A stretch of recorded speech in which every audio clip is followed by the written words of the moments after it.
Bueno, y además del ministro de Hacienda, hoy el país piensa muchísimo en el director de impuestos. Recuperamos la comunicación, llegó la cuchilla a la W. Doctor Luis Carlos Reyes, director de la DIAN, gracias por atendernos. Muy buenos días. Muy buenos días. Espero que todos podamos, a través de las acciones que vamos a realizar desde la DIAN, cambiar la percepción, la relación que los colombianos tienen con los impuestos. Claro, sí.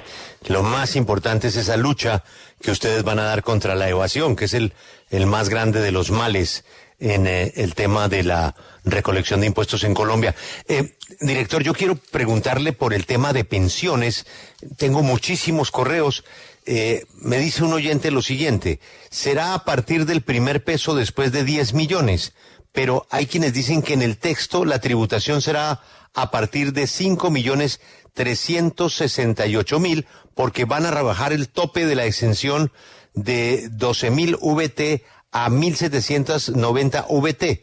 De esta manera, el proyecto contempla la disminución, la renta externa de pensiones de 12.000 VT a 1.790 VT. La pregunta es muy concreta, director. ¿Se van a tributar, se van a gravar las pensiones a partir de 10 o de 5.368.000? A partir de 10 millones, pero es muy buena esa observación que están haciendo algunas personas, que es muy importante que los ciudadanos estén haciendo precisamente eso, leyendo la reforma tributaria punto por punto, para que el debate en el Congreso sea un debate informado, transparente y alimentado de buenas propuestas. En este caso sucede lo siguiente. La exención sí es de ese monto que usted menciona, y a partir de ese monto las pensiones empiezan a tributar de la misma manera que tributan los ingresos laborales, ¿sí? Pero ¿qué sabemos acerca de la manera que tributan los ingresos laborales? Las personas que tienen ingresos inferiores a más o menos, estoy redondeando, 5 millones de pesos, no pagan un peso en impuesto de renta. Así que esos más o menos 5 millones de pesos iniciales que no pagan de impuesto de las rentas laborales estarían encima de esos más o menos 5 de la exención, de manera que sumando esas dos cosas llegamos a que una pensión de 10 millones de pesos no pagaría un peso en impuestos. Señor director, el tema de las acciones, le pido que lo aclare lo más sencillo posible. Piense usted que está en clase en primer semestre. El tema de las acciones es que la gente dice: yo compré una acción y la compré en la Bolsa de Valores de Colombia, y resulta que ese banco hizo una operación, una fusión, y bueno, se unió con otro banco muy exitoso del exterior y se disparó la acción. El impuesto de las acciones ¿es sobre el valor que se compró la acción Baratelli o del valor de la acción hoy? Es sobre la diferencia entre esos dos precios, lo que se conoce como ganancia ocasional, es lo que me aumentó sobre sobre ese precio inicialmente, pero sí cuando hay una apreciación de las acciones y las vendo. Entonces es muy importante que está hablando de que por tenerlas y que se me hayan valorizado yo pagar, no, si las tengo y las vendo y se me valorizaron, pago sobre esa valorización. Sí, director, hablemos de las plataformas digitales, otro tema que ha sido muy comentado. Pagarán una tarifa de renta del 35% a partir de cuántos ingresos al año por clientes o de cuántos usuarios en el país. Bueno, esta es una medida que está orientada a los que tienen más de 300.000 usuarios y está sobre todo orientada a aquellos que no tienen una presencia, digamos, una sede física necesariamente, pero que sí tienen negocios en el país. Son empresas que están haciendo negocios en el país, que están obteniendo utilidades en Colombia, y por lo tanto es importante que tributen en Colombia como lo hace cualquier otra empresa colombiana o extranjera que tenga una presencia física en el país. Simplemente estamos corrigiendo ese hecho de que en esta nueva, que ya no está nueva economía digital, es perfectamente factible para una empresa tener operaciones muy grandes en un país sin por eso tener presencia física, pero igual están haciendo las ganancias acá, deben pagar impuestos acá. Sí, la justificación de la reforma enfatiza mucho en que la iniciativa aporta a saldar la deuda social del país. ¿De qué manera? Bueno, esta es la reforma con la que se financian los programas de gobierno. ¿Sí? Aparte de que tenemos que cubrir un déficit en las finanzas públicas, el Estado colombiano, por un lado, como muchos hemos mencionado, podría utilizar de manera más eficiente los recursos que ya le entran y el gobierno está trabajando fuertemente en identificar todas las oportunidades de mejora en la eficiencia de esos recursos. Pero también es cierto que al final del día, si uno ve el porcentaje de recaudo tributario en el país como porcentaje del PIB, es bastante más bajo que, por ejemplo, en los países de la OCDE, incluso es bastante más bajo que en el promedio de los países latinoamericanos, y eso hace que incluso con un uso muy eficiente de los recursos que ya tenemos, no haya con qué financiar los programas que garantizan el cumplimiento de los derechos de los colombianos que están consagrados en la Constitución. Necesitamos un sistema educativo mejor, necesitamos que, empecemos por el programa prioritario en este momento del gobierno, que es eliminar el hambre en Colombia. Colombia es un país con los recursos para que ni un solo colombiano pase hambre, y sin embargo tenemos una crisis de hambre. Hoy en día hay más desnutrición hay más niños desnutridos, 42% más de niños desnutridos que hace un año. Esto es algo intolerable en un país que tiene los recursos para que todos tengamos un plato de comida sobre la mesa. Y están otras cosas en las cuales también hay insuficiencias en esta garantía de cumplimiento de derechos en educación, en salud, en vivienda, y es hacia esos programas que está orientado el gasto que se busca recaudar con esta reforma tributaria. Señor director de impuestos, soy un médico independiente. Facturo más o menos 12 millones de pesos al mes. Con ellos pago una secretaria, los servicios de la oficina, la administración del edificio, pago mi retefuente, pago ICA, pago la factura electrónica, tengo una contadora externa, pago mi seguro médico anual y pago anualmente mi declaración. Director, ¿esos gastos son o no son deducibles de mis ingresos? Esos gastos representan el 70% de mis ingresos. ¿Son o no son deducibles? Son deducibles, sin duda alguna. Son gastos de los cuales usted incurre para generar esos ingresos, y ponerlo a tributar sobre esos costos y gastos generaría una dificultad enorme, por decirlo menos, en el ejercicio de su actividad profesional como médico. Muy importante lo que usted menciona, ¿no? Que estos profesionales independientes, cuando facturan, cuando reciben pagos no solo en efectivo, sino en cualquier medio de pago, generalmente son cumplidores de la ley, y en ese sentido van a tributar después de descontar esos costos y gastos como tributan los asalariados.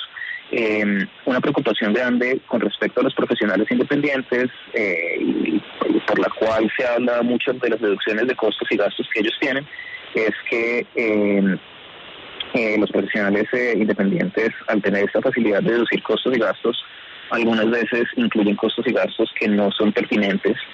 También, a diferencia del ejemplo que usted mencionaba, no facturan formalmente todo el negocio, todas las transacciones que hacen, y con esto le generan un gran detrimento al Estado colombiano. La mayor parte de la evasión está concentrada precisamente en ese 1% de personas de más altos ingresos, y no son los asalariados, no son tampoco las grandes empresas formales, sino, entre otras cosas, algunos de estos profesionales independientes, no todos, pero algunos, y es un problema que tenemos algunas medidas que buscan solucionar.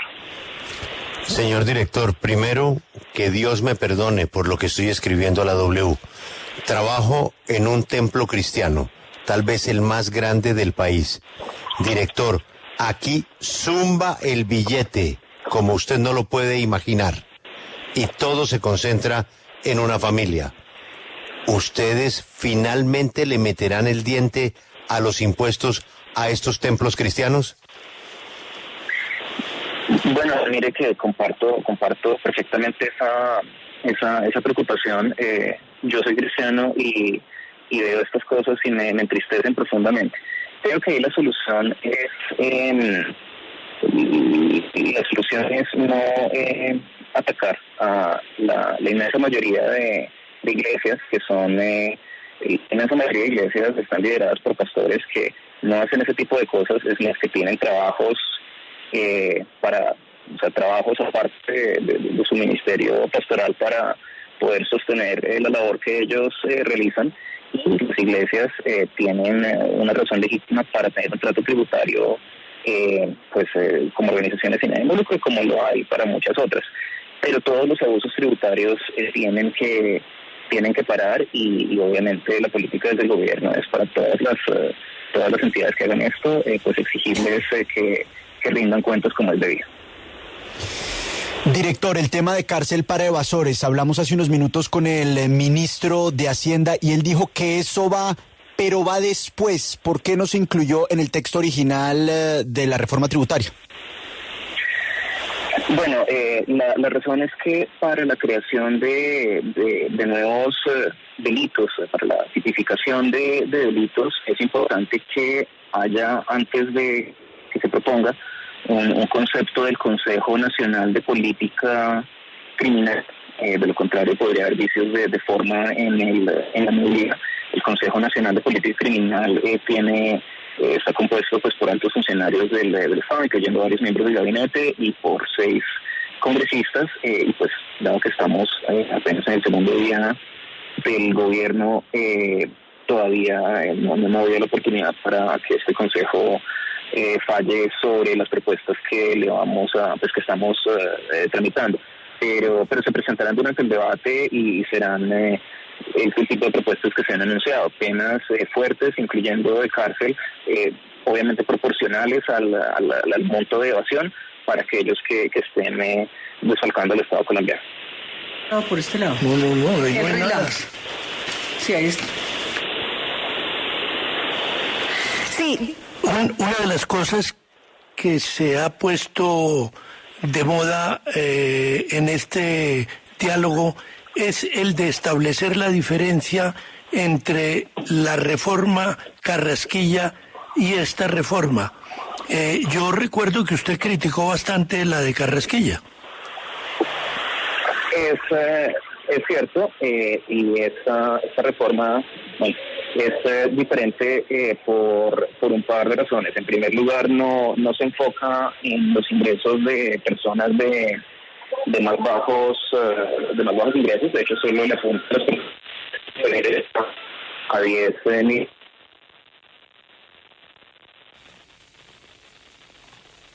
Director, otro de los puntos que se toca Momento, Luisa, porque no lo dejamos terminar y lo perdimos porque yo creo que... es que me están confirmando, Lucas. Va por la circunvalar. Es que sí, va a una reunión justamente con el ministro Julio. Sí, vamos a ver si los impuestos de los celulares dan para que...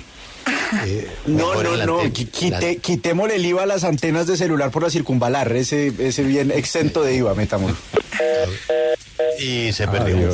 Se perdió. Alberto, repitamos la pregunta al doctor Reyes porque es muy importante.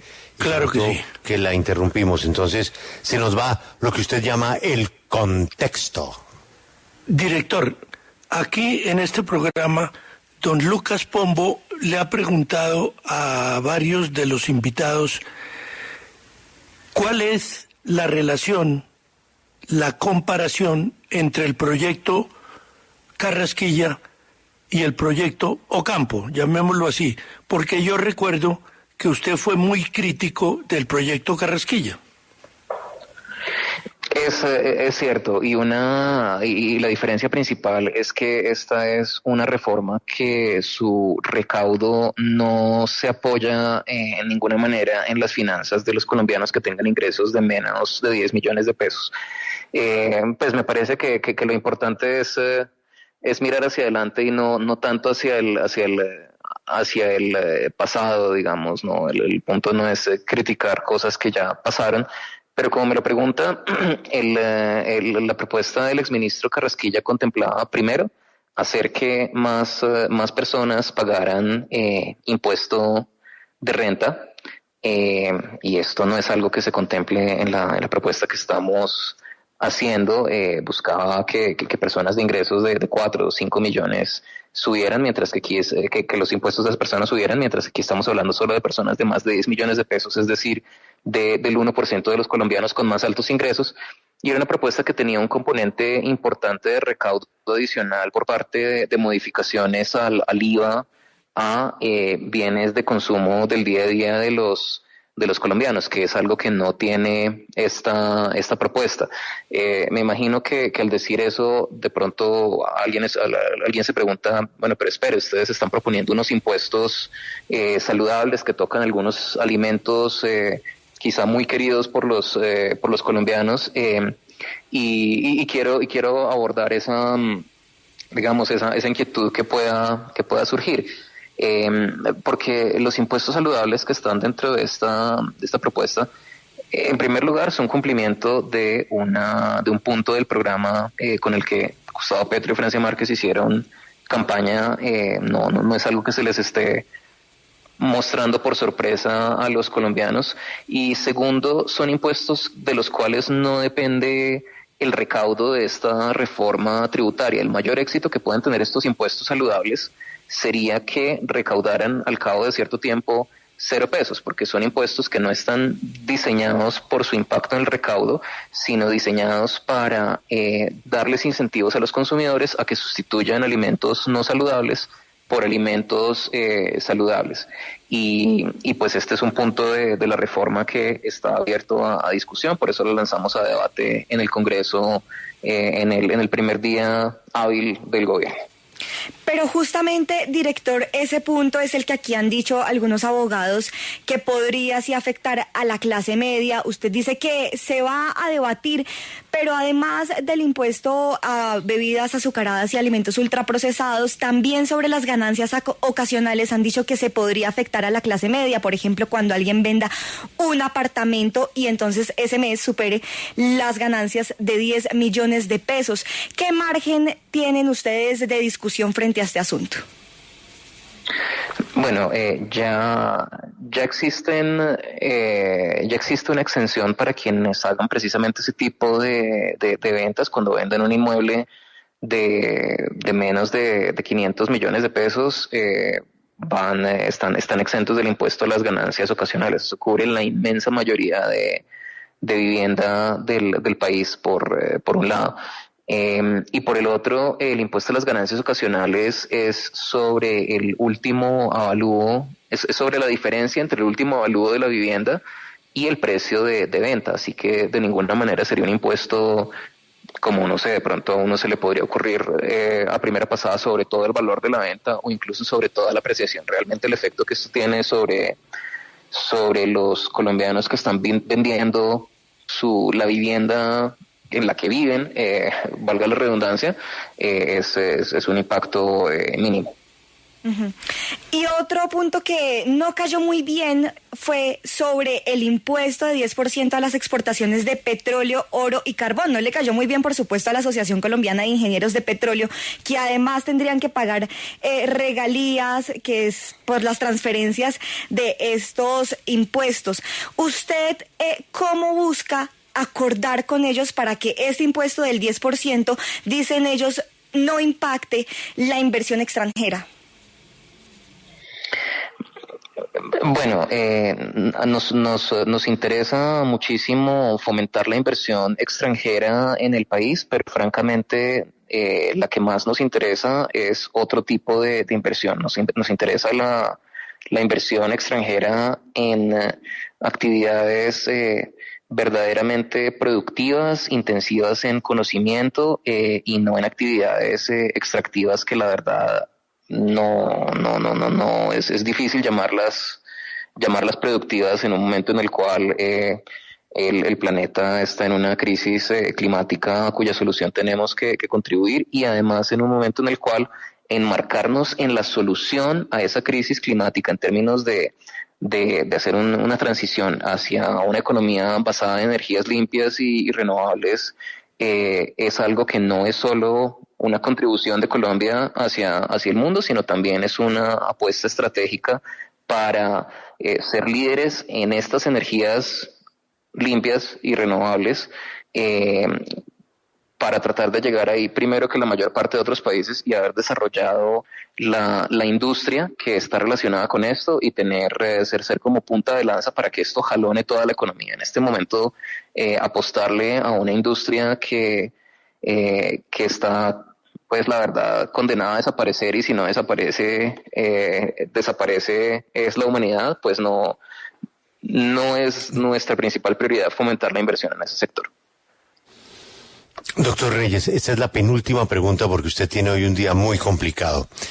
Independientemente de cada uno de estos detalles sobre los cuales habrá debate, pronunciamiento, ¿a usted no le parece que todos los gobiernos, todos históricamente, arrancan estas reformas y después terminan con otras porque la presión de los poderosos en el Congreso termina pues con las exenciones y los momentos especiales para unos sectores y el fantasma de que van a tener que liquidar unos empleados y todo esto lleva años y ustedes pretenden hacer una corrección de años?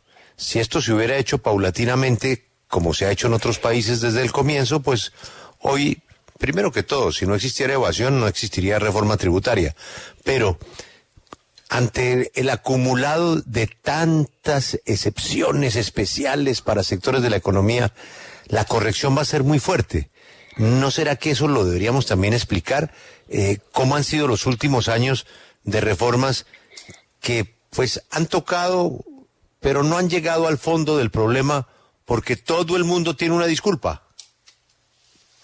Sí, mire, yo creo que usted menciona dos cosas que son muy ciertas. En primer lugar, buenas ideas de reformas tributarias, sí, algunas tienen cosas que uno podría discutir, con las que no está de acuerdo, pero en general las buenas ideas ya han estado ahí durante mucho tiempo y realmente el reto ha sido político. Nosotros lo que estamos diciendo es que la economía política de la tributación, en realidad la economía política del manejo del Estado colombiano se está transformando de una manera que no habíamos visto antes. En este momento está en el gobierno, por primera vez en muchos años, quizá en la historia, una coalición de gobierno independiente de esos intereses muy poderosos que siempre le ponen trabas a este tipo de reformas en el Congreso, y además estamos ante un Congreso, 2/3 partes del cual consiste de congresistas nuevos, y espero muy atentos todos a lo que les dicen sus votantes que los eligieron. Entonces, como pues haciendo eco del discurso de posesión del presidente, estamos en un momento en el cual podemos pensar en cosas que antes eran impensables, y una de ellas es una reforma tributaria que recoja todos estos elementos que sabíamos que tocaba hacer y que no se habían hecho. Y fíjese que ya aquí hay una diferencia en lo que estamos haciendo frente a lo que ocurría en el pasado.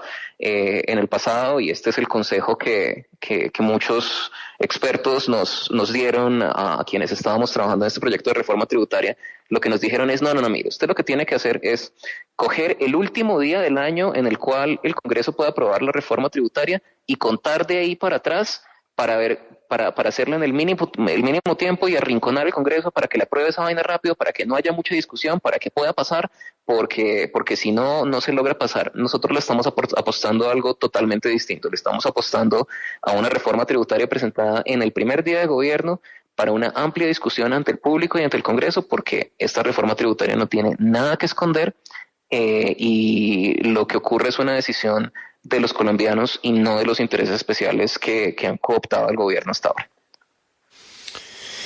Y esta es la última pregunta que va en el mismo sentido. El gobierno está en su luna de miel. Lleva 24 horas y ya presentó una reforma tributaria y bueno, han caído muy bien muchos nombramientos, la manera diferente como se celebró la posesión, por supuesto los millones de votos que tuvo el proyecto político del presidente, y esto le pasa a todos los gobiernos arrancando, y ustedes están haciendo lo mejor que pueden con una reforma que tendrán que ajustar. Pero usted tiene el Congreso de su lado, pero ese es el mismo Congreso que le ha fallado al país durante todos los últimos años. Es el mismo Congreso de los liberales, de los conservadores, de la U, de Cambio, los mismos que han ofrecido vainas y que no han hecho sino incumplir. Y usted llega con una reforma en donde toca sectores poderosos que han financiado ese Congreso. ¿Usted cómo va a manejar la cita con X senador que le va a decir, mire, doctor Reyes, nosotros apoyamos al presidente Petro, ni más faltaba, pero yo sí le quiero recomendar, porque cómo le parece que es que hay unos señores de tal sector que la pasarían muy mal si no les dejamos en el cuadernito de las excepciones, ¿no? De las exenciones y de los beneficios especiales y de los subsidios. El cuadernito ese que encontró el ministro Campo. ¿Cómo va a manejar usted a esos queridísimos senadores de la coalición? Cada uno de ellos tiene un mandado. ¿Ahí usted qué hace? Bueno, dos cosas. En primer lugar, la apuesta que hicieron los colombianos en las urnas cuando eligieron a este Congreso es por un Congreso nuevo. Entonces, la realidad es que no tenemos el mismo Congreso de siempre. 2/3 partes de los congresistas que hay es la primera vez que ponen pie en el Capitolio Nacional. Son seres humanos, lo entiendo, pero pues yo sí tengo esperanza de que haya un Congreso literalmente en su mayoría nuevo, y sobre todo hay una ciudadanía detrás de ese Congreso que está esperando verse representada de una manera efectiva, hacer uso de las herramientas democráticas de nuestra Constitución para que todas esas cosas que usted menciona dejen de pasar de nuevo. Estamos en un momento en el que tenemos la coalición política para pensar en cosas antes impensables. Me pregunta usted cómo vamos a manejar desde el equipo de gobierno las conversaciones con un senador X, con un senador Y que pida tal o cual cosa. Yo creo que los congresistas cumplen una función supremamente importante de representar los intereses legítimos que los pusieron en donde están, y en la medida en la cual estén representando intereses que propenden hacia el bienestar integral de la nación, son propuestas que tendremos en cuenta porque seguramente pueden mejorar el proyecto de ley que presentamos.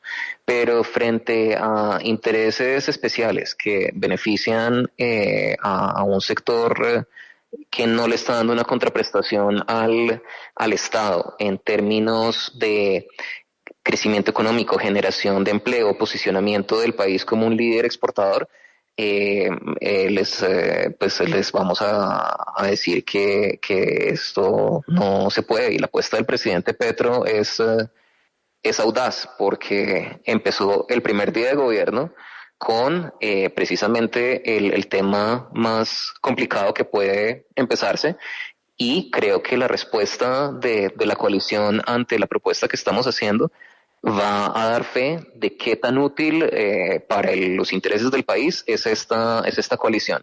Nosotros tenemos esperanza, pensamos que es una coalición que tiene los intereses del país por encima de todo, y que vamos a construir un sistema tributario acorde con los principios constitucionales de equidad, de eficiencia y de progresividad. Señor director de Impuestos y Aduanas, gracias por atendernos. Ha sido usted muy amable. Muchas gracias a ustedes. Que tengan un buen día. Luis Carlos Reyes, La Cuchilla. Bueno, vamos a ver cómo se celebra la reunión en el Congreso, primero con el ministro y algunos sectores de parlamentarios que nos confirman, ya pidieron cita, Alberto. Antes de llegar al Congreso, no, mira, tenemos que hablar una vaina, ¿no? Sí, es que aquí hay un temita pendiente y tenemos que... Todo el mundo va a llegar con su libretica. Vamos a ver cómo los abordan. Vamos a ver cómo los abordan.